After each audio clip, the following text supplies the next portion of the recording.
You're listening to Arizona Good Business Radio, featuring unique stories with leaders who believe the community is a central part of doing business. Join us on the journeys of entrepreneurs, local businesses, and champions of Arizona who believe working together, we can build stronger communities. Good morning, good day, good afternoon, wherever you are. This is Thomas Barr from Local First Arizona. We're your statewide organization advocating for and celebrating locally owned businesses in a strong community here. We're the largest local business coalition in North America, providing resources to thousands of small businesses, and we raise awareness of the benefits of building a strong local economy. I'm here with a very special guest today, our very own Director of Tribal Community Connections at Local First, Rafael Tapia. Rafael has a lot of experience with Local First prior to joining our team about a year ago, serving on our board of directors. And we're super proud to have him on our team and have a good conversation today. Rafael is going to be at our Arizona Good Business Summit in about a month, and we thought it'd be great to kind of give a preview a little bit of some of the conversations we're going to be having there. So thanks for being here, Rafael. Really glad to be here. And served on the board for Local First, was really excited about the work that was going on. And, a lot of focus on some of our communities that needed the most support. Yeah. And then having the opportunity to come in and really continue the work, deepen the work. Yeah. It's been really exciting. So thank you. I'm also excited about the presentation we'll be having at the summit. And my interest is that in that space, we're going to be able to share some really insightful information about some of the things that are going on in tribal communities related to access to capital. Yeah. And some of that is on a couple fronts. One is housing, and then the other is on small business lending. Yeah. So very excited about sharing that information there at the summit. I think my focus is going to be to give some background and context in terms of the roots of the conditions that currently exist in some of our tribal communities.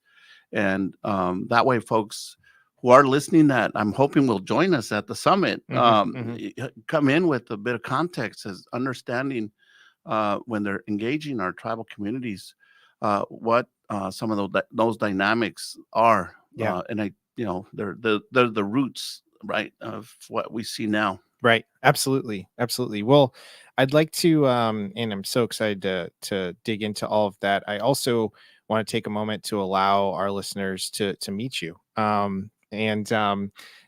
know that you grew up in the Yaqui village of Old Pascua, part of the Pascua Yaqui tribe, which for many of us, I would think in this region would know that there's a large Pascua Yaqui presence in Guadalupe, which we're not far from right now. But tell us a little bit about where you grew up and where you're from. Thank you. I appreciate that. First of all, Liosam Tanievo, Quechamalia, Aise Meane, Kavekokwe, Ine por Rafael Tapia Tiak, Intotik Panoa, Vice President of or Director of Tribal Community Connections at Local First Arizona. Buenos días a todos. Muchas gracias por oírme. Estoy aquí muy agradecido y estoy pendiente que van a llegar a la sesión que vamos a tener en abril para discutir estos temas, pero también para recibir más información en lo que está pasando en nuestras comunidades, las tribus que tenemos aquí en Arizona. So, good morning and a greeting in my language, in Spanish, and then also really excited to be here. I grew up in Tucson in a village that was unincorporated, Old Pascua, that's what we call it. And it was surrounded by Tucson proper. And so we still have that. We still have the village, and we still have our cultural grounds and ceremonies. In fact, we're in the midst of ceremonial cycle right now, including our community here in Guadalupe. We also have a community off of Chandler Boulevard in 87 called Hightown. And then we have one off of McKellips and Hayden called Penjamo. And then we have a hub that we serve and organize and connect with our Pinal County Yaquis out of Coolidge and then we have Yo en Pueblo, which is a village in Marana, Mm. and then what we call Barrio Libre or 39th in South Tucson, Okay.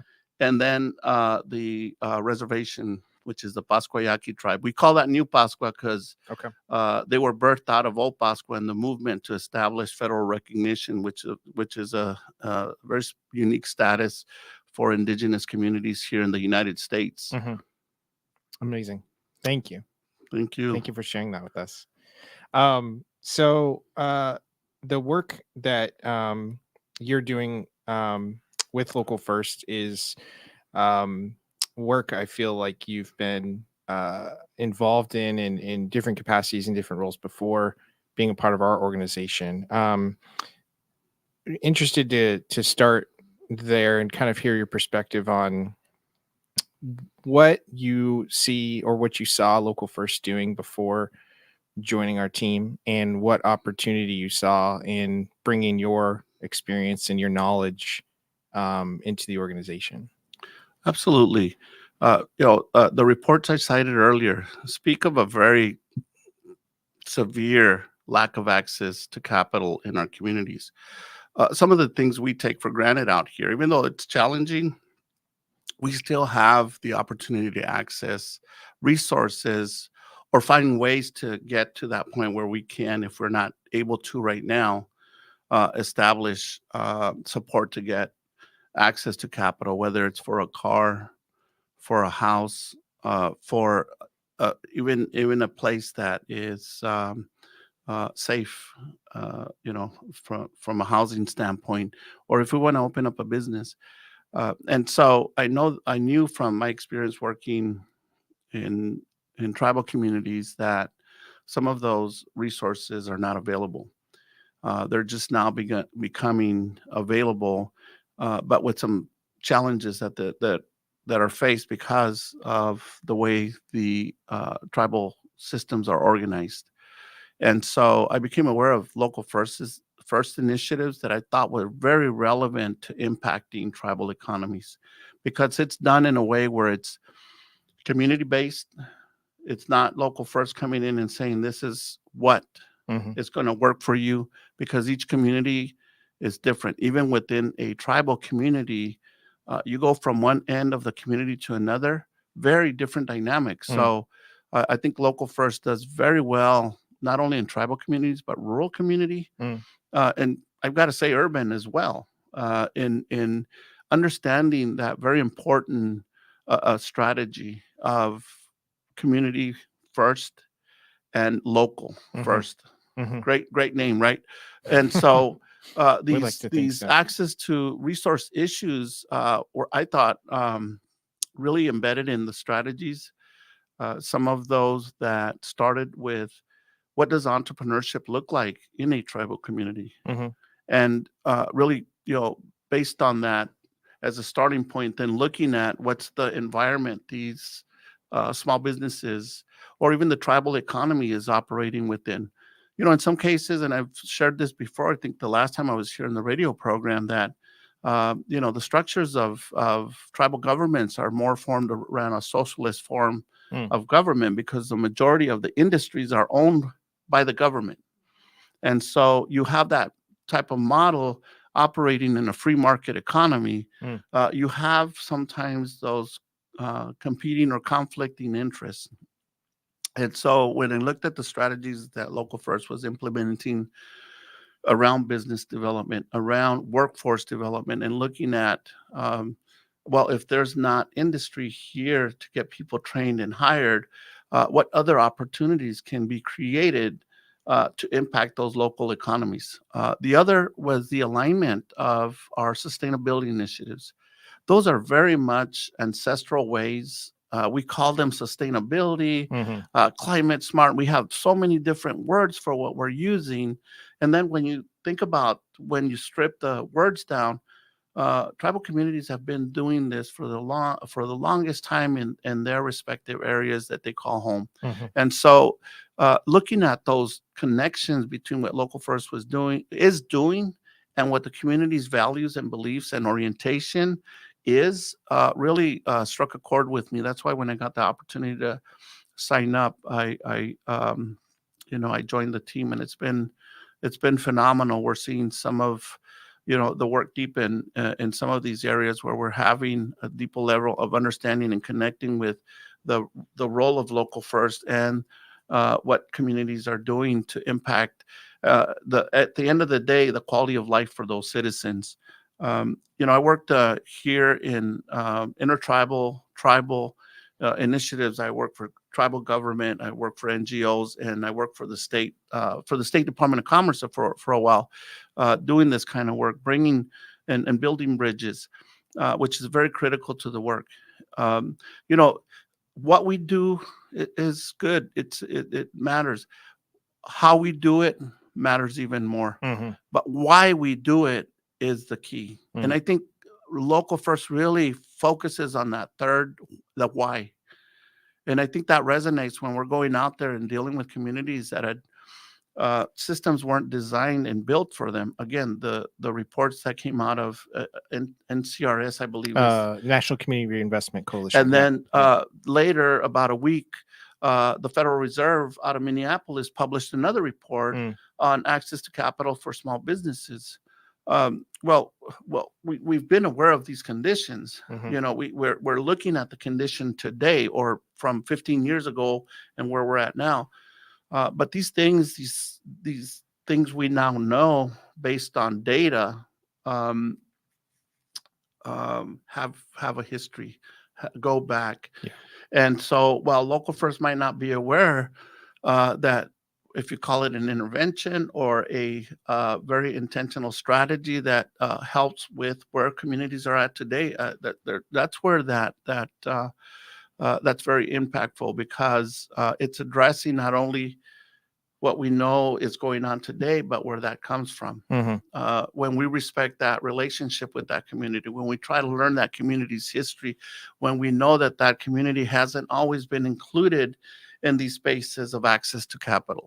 And so I think that's where we are going to take a look at some of that information at the summit. Those numbers are striking when you think about why some of the struggle is real, if you will. The struggle is real for citizens that are living in these communities, and yet day in and day out, you see champions in there, folks that are going to turn a corner on what's going on. And we've been very privileged to be working with some of these, grassroots elected department level leaders that are trusted in the community, that are leading the charge to make a change. I do want to mention we're going to be hitting 100 years in June of the Indian Voting Act. We were given through Congress, Act of Congress, the right to vote because we weren't considered citizens, right? First people weren't considered citizens, and then that citizenship didn't happen until after Natives played a part in a critical point in U.S. history, which is World War II, right? But then it took another 50 years, and we give honor and count our blessings that it was two individuals from Gila River Indian community that brought a case forward that finally allowed for the Voter Act to be implemented. We don't have transit systems in most of our tribal communities, so access to public transportation to get to voting, we didn't have voting places in our community. And we know that the right to vote is very critical in participating in what we call a free market economy, right? Those things that help shape policy is based on our ability to vote and exercise our power and our voice. And so we're just 50 years into that, and we're still facing some of these challenges where we are met with barriers to access our right to vote. That's still going on today, so it's not cleared. So knowing that that's a fundamental right and a critical part when we're talking about resources, when we're talking about community access to quality of life. I just wanted to mention that because in June, it's going to hit the 100-year mark. We also have some challenges that's systemic that have to do with 1885. The Indian Crimes Bill was passed, we have a legal system that does not allow us to keep our people safe in most cases. Mm. We have folks that have been coming onto our communities and hurting Mhm. tribal members. So when a community is not safe, when you don't have the legal structure, legal structures are very critical to economic development, Mhm. right? And everything that goes with that. It's critical to a financial system working in those communities, right? When that's absent, uh, uh, investors, financial institutions have a challenging time investing in these communities, Mhm. and part of it has to do with the legal structures in place. We have a very uh, uh, you can do this, but only so far that you can do it within your legal structure. So there's some communities that have sophisticated their legal structures to adopt laws and put in place policy that then opens up the door for these investments to come in. Mhm. But that's incremental work because part of being in trust land and designated as a federally recognized Indian community, your land is held in trust by the federal government. So there's protocol that needs to happen in order to get those systems in play in your Mhm. own communities. Mhm. So everything that goes back, sometimes I'm citing 1885, 1924. Yeah. It's very relevant to today's situation in our communities. And so I give that because that's the root of the information we're going to learn about at the Good Business Summit with Mhm. these reports and what they're reporting on. And so I think it's very important to know that there's some history to that. We could spend all day going over other factors that are involved in the impact of why tribal communities and their economies have challenges other communities don't have. Sure. But those are some of the dynamics. Yeah. Yeah. So thank you. Wealth of knowledge and information as those listening can digest here from Raphael. And before we jump into highlighting some portions of the report, because if you have not signed up to come to the summit yet and engage in this conversation, we highly encourage you to come. Um, Before we start talking about that report, I want to take a step back to one thing you said regarding what it means to be an entrepreneur, a tribal entrepreneur. And I know that there's a difference between starting and owning a business on the reservation versus outside of the reservation. Could you talk a little bit about what that means and looks like and is for those entrepreneurs? It again, it goes back to a comment I made earlier that each community is organized differently. Some have replicated the models we have out here, so they have a structure to incorporate whether it's an LLC, Mm. a sole proprietorship, S corp, or even an NGO, and so and inherently tribal governments have the right to establish systems like that. Mhm. Uh, the thing is that sometimes, for example, the 501c3, uh, you understand a 501c3. Mhm. But if I were to say that's a 71 status or 74 status, I think it's 78, 74 status entity, would you know what it is? Most people don't. Mm. It's the twin of the 501c3, Mm. but it's IRS code for what tribal governments are allowed to. And so when people aren't used to how those, just based on how those things are articulated, Yeah. it becomes a challenge working and understanding. So a donor or an investor might not look at that nonprofit and, oh, I'll support you. They don't think that there's the same benefits of an NGO out here. Mhm. Business is the same. Some they might get a business license um, from the tribe, and so then they can go about doing what they need to do.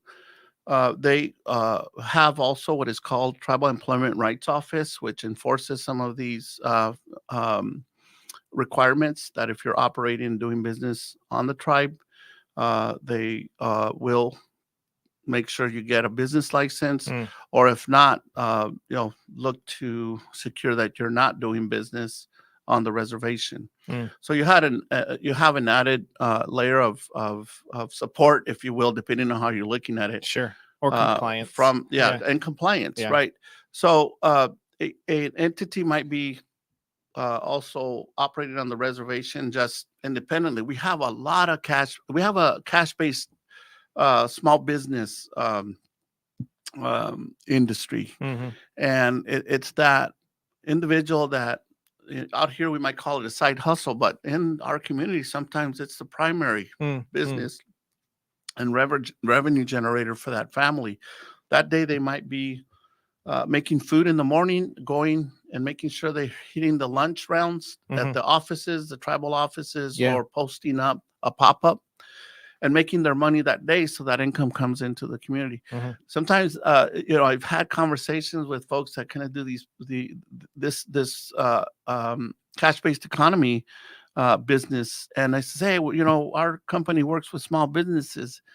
And sometimes it's like, oh yeah, well, that's great. And it's like, well, I'm not a small business. I said, well, I thought you were selling food or selling your crafts. Yeah, I do. But I only sell my food when they call in an order. I said, well, that's called catering business, right? But again, that language, or sometimes how we define ourselves, they're seeing it as just helping their family. Serving their community, serving a need. So we have an orientation that it's a little bit more than just how an entity is organized, whether it's an LLC. The orientation is, okay, what am I doing to impact the people around me that I care about, my community, my family, myself. Folks have an orientation that is a little bit holistic in how they're doing things. So sometimes I've been working with entrepreneurs that we've had to look at their opportunity to scale. When we talk business language, say you can scale because they've been only serving their community, and sometimes they give the cultural or family discount, and sometimes they're when we start doing price point and looking at, hey, this is what your product would be worth, they're like, what? I can't charge this. What do you mean? That's what it's worth. And it's like, well, I can't charge this. People are coming to me from the community and asking me for this. They can't afford that. Some of our economics, in terms of per capita income, we see some of that when we look at the numbers. Census data has quite a bit on that, and other data sources about the per capita income in tribal communities. Sure. Not just fact that unemployment rates are pretty high. So these individuals operating businesses are aware that they're not able to charge the premium price. So the strategies have been, well, have you thought of going external with your product? Because the premium price would be paid by folks that are looking at what you're doing and know the value. I mean, not that the community members don't know the value, but they're dealing with a different layer of dynamics, given that they're serving their community. So we have entrepreneurs that are formally established, some that are operating informally, and others that are looking to understand the system of operating in the business world and what does it take to do that. And so there's a lot of interest in small business, and access to capital becomes one of the biggest issues. We're not talking 10, 20, 50,000. In some cases, we're talking $300, $400, $500 to really infuse that small business. But who's going to touch that level? A bank's not going to touch $300, $400, $500. So again, going back to local first strategy, local first is looking at those entrepreneurs and looking at opportunities to connect them with access to capital that could help infuse that small business to scale, whether it's within their own community or externally in the local market. Right. Well, and I know we're gonna probably be announcing very soon some exciting stuff, but we'll hold until the official announcement's ready to go, because we are really excited about being able to move into that space and do some more of that. Absolutely. But being that you just touched on that and access to capital, I wanted to share a statistic that came out of the report that we're going to be talking about at the Good Business Summit. The report came out from the National Community Reinvestment Coalition, which is a national agency we've been well connected to for several years that monitors really access to capital, housing, small business lending, and tries to uphold the banks to as many standards as we can, given our economy and our government. But this report that they did studied Arizona and New Mexico tribal communities and the economic opportunity tied to it. And the one statistic I wanted to share and maybe talk to you a little bit about and tease a little bit as far as what we're going to dig in deeper to at the summit is from 2018 to 2021, just 0.004% of small business dollars loaned in Arizona went to borrowers on tribal lands. So reading that over again, 0.004% of all small business dollars loaned throughout the entire state went to borrowers on tribal lands. That is a significant number. What is your first thought in reading something like that? I mean, it's sort of like I can say that on radio. It's sort of like wow, like big surprise, right? But also like wow, it's maddening. I think for the public hearing, it's a surprise for us. Mm-hmm. It's been a long-standing issue, and it's a hard thing to say, but at least we're getting 0.4000, because before that number flatlined. I mean, it was dead on its tracks. So I'm hearing there's some activity there. Okay. The optimist in me, right? And we're gonna get that 4 on the other side of the dot. Yeah. We're that's how because I'll tell you, growing up as an indigenous man, there's just so many challenges. It's like, which one do you pick? This is just one I'm fortunate and blessed to be working on. So I know what it is to be on that side. And the economic impact this has in our community, because when you look at the history of tribal economies, we were very prosperous, and then those systems, economic systems, got disrupted. When I think about what would the United States cost today if the natives were to ask for payment, well, I think we'd be pretty wealthy. Yeah. But those resources are long gone, right? Yeah. And so what we do have is still held in trust, and so we're trying to squeeze what we can without disrupting and creating a bad situation for ourselves in our own lens that we have now. And so we're trying to balance that, from an economic standpoint. How do we prosper and help community at the same time holding this land sacred? We never monetized land, right? That was a foreign concept, owning something sacred. So just that concept alone is just now starting to kind of find some balance in our communities.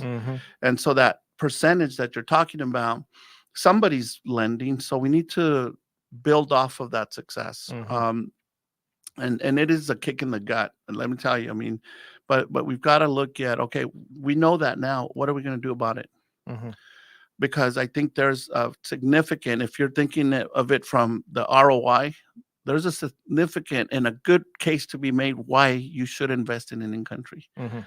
I think that's where we go with this. I don't think that and part of this is, I think there's a misconception of working with tribal communities and tribal entrepreneurs. We have to close that gap, and part of it is based on that example I gave. You're familiar with the 501c3, but you're not familiar with a 7874, but yet they're the same.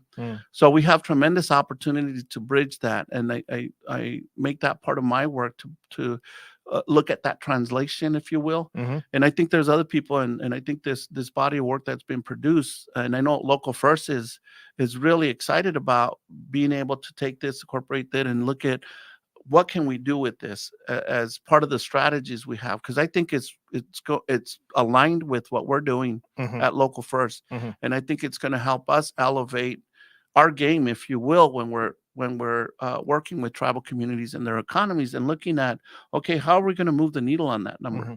So I think that's the part where I look at spending my energy, because the other is just can be so. This is just one report. We start going into the social economic factors, not just the economic factors.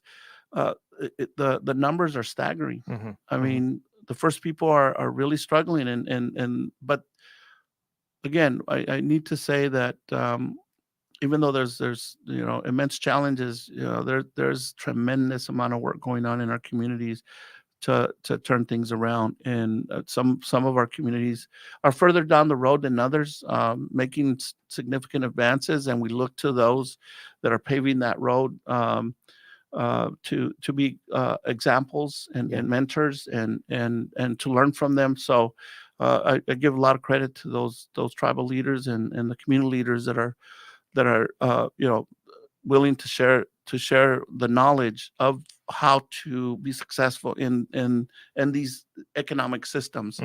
And so I think with this area of work, I think we're seeing some really a lot of buzz around these reports that came out, and not just that there's an interest in, okay, well, why is it that things are like that? Why is it that but there's a conversation around solutions. What are the solutions? And that's where we're coming to the table and saying, we think we have a part in this solution-based approach. Right. Through some of the work we're doing. One, that relationship foundation we're building to be a trusted partner, because you have some things that have gone on here where tribal communities have been preyed upon. There's predatory activities going on. So you have to have trusted partners at the table. The same thing is happening around lending. Some of the lending could be predatory lending that's going into our communities, which happens often. Our work is to make sure that any of the activity is beneficial to the community and relevant, and that it's not only short term but sustainable over time.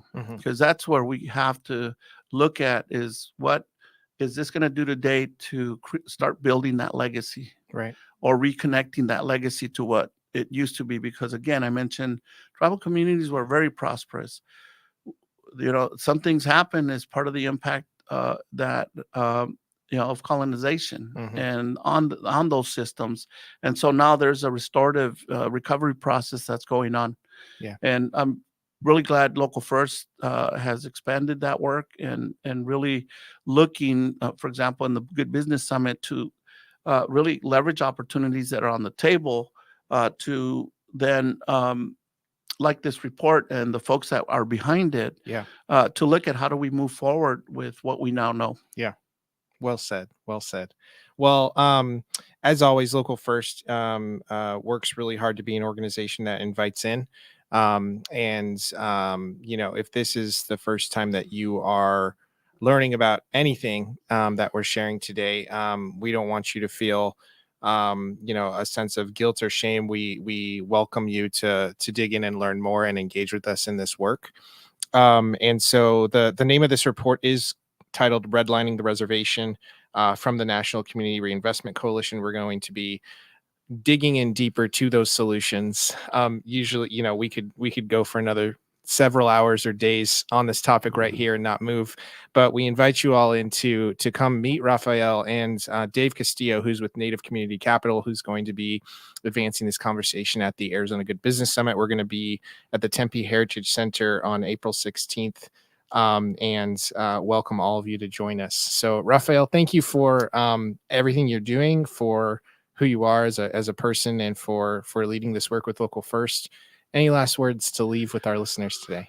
It's saying we is when we close and asking for Creator to bless everybody. And then there's another one we use is Empomam-Potawak. It's in your hands. Wonderful. Thank you. Well, we want to thank all of you who are listening today. Hopefully you've been inspired by a leader that really is working to leave a legacy and an impact right here in Arizona through doing good. We also want to thank our host and sponsor, Phoenix Business Radio, for always allowing us in their space to have these important conversations, and all of our legacy partners at Local First that allow us to do our work. This is Thomas from Local First with Rafael from Local First. Thank you. Reminding you that if we want to build a better Arizona, we need to connect deeply with the local businesses and communities that make us proud to call this place our home. Thank you for listening to Arizona Good Business Radio with Local First Arizona, where entrepreneurs and local businesses come together to build stronger communities. We hope your business is inspired to take part in building a better Arizona.